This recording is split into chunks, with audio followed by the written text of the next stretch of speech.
Hey, I'm Mo. I am 38 years old and I pretty much lived in Central Ohio for most of my life. Growing up, I was painfully shy. I still consider myself a shy person, but I try very, very hard to reach out and be approachable and be friendly, but it is hard because my instinct is to kind of back off and not really want to talk to people because I just feel so socially awkward. The way I found out that I had BPD, my symptoms started when I was a young teenager, and it started off as just being very, very sensitive. When I turned 18 and I was out of high school, I started to just live that party life.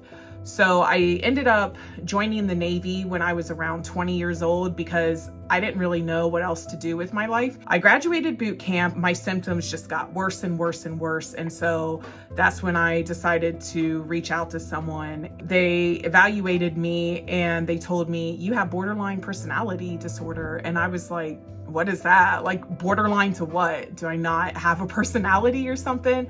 So I was very confused. I found out that I had it, and that was kind of it. I got therapy while I was in the Navy. I wouldn't say it was very useful for me though, because I didn't open up. And when I was released from the Navy, I was just on my own and I had no idea what to do. I was angry and I was afraid and I was lonely, and it was a nightmare. It was a living hell. My rock bottom of having BPD, I always describe as the pit. I did not care about my life or being safe. I would overdrink, I would overspend, overeat, and lots of drinking and lots of self-harm. I went a lot of years without getting any type of professional help.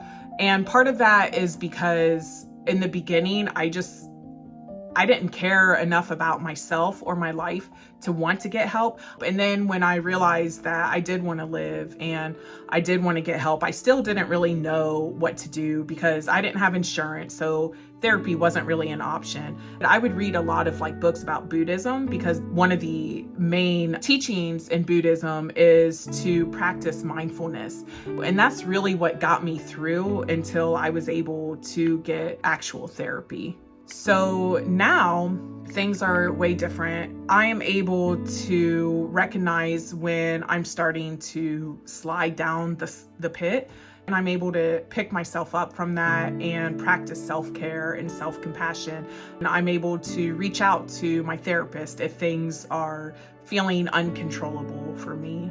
The thing I'm most proud of is just being able to recognize my feelings and my emotions, and I'm able to put myself in check if I think that I might overreact. Who am I outside of having BPD? The most important thing for me is I am a mom. I love raising little people. It is so fun to watch them grow. It is so hard sometimes, but it is so fun, and it means so much to me. And also, I really like to help out people. And so I volunteer as a big sister for the Big Brothers Big Sister mentoring program. I genuinely want to help out as many people as I can. It means a lot to me.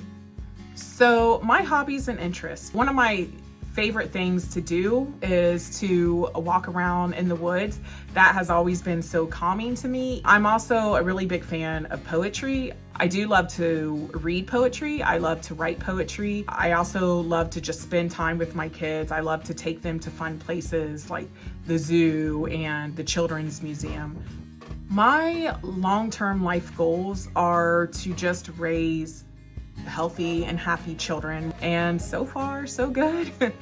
My kids are what makes me want to move forward and makes me want to stay strong and continue improving.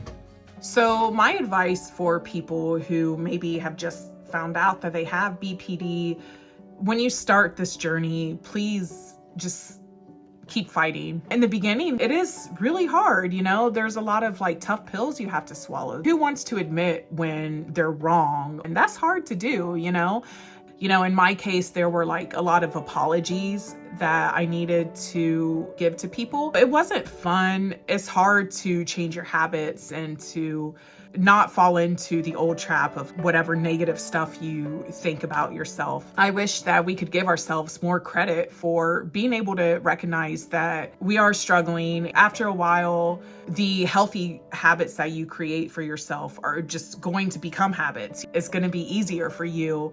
You will eventually find what works for you. And I know it might not seem possible, but it is. I never in a million years would have guessed that I would ever feel stable with my emotions. It is so wonderful to not feel terrible. You still feel the intense emotions, but that's not always bad. I feel intense love. I feel intense joy. I don't feel the way I felt in the past. I want to live, and I'm happy, and I'm excited about life, and I have things that I look forward to.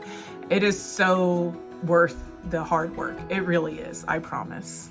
I know what it feels like to be at the bottom. I know what it feels like to want to end it. So I really hope people know that those of us who are on the show, we have all been there, and we know how terrible it feels when you don't really have the resources to help yourself. We're all in on this together. We're all just here to help each other out and lift each other up. And I'm really excited about this project, and I think it's gonna be great, and I can't wait. I'm so excited.